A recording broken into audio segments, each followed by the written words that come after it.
বৌদি, ও বৌদি, বাবা কি রান্না করছো গো? চলে এসছো তুমি? গেস করো, গেস করো কি রান্না, এই কড়াইতে কি আছে, কি রান্না আছে বলো। গেস করতে পারলে পরে তোমাকে পুরোটাই কড়াই শুদ্ধ দিয়ে দেবো। এ বর্ষাকালে বৃষ্টি হচ্ছে, তুমি আর কি রান্না করবা? তুমি তো খিচুড়ি খেতে ভালোবাসো, খিচুড়ি রান্না করেছো। আর কি করবা? খিচুড়ি রান্না করেছি। হ্যাঁ, তুমি খিচুড়িই রান্না করেছো। ঠিক করে বলো কিন্তু কি রান্না করেছি। তুমি খিচুড়িই রান্না করেছো। কেন তোমার এটা ধারণা হলো যে খিচুড়ি রান্না করেছি? তুমি খিচুড়ি খেতে ভালোবাসো। 1 2 3 দেখো কি রান্না করেছি। খিচুড়ি রান্না করেছি।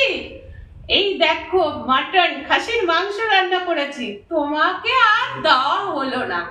তাই দেখো ভাত আর মাংস, খাসির মাংস রান্না করেছি। তো তুমি যখন চলে এসছো তুমি দুটো ভাত খেয়েই যাও। এরা দাও, দুটো ভাত খেয়েই যাই। দাও, থালা দাও।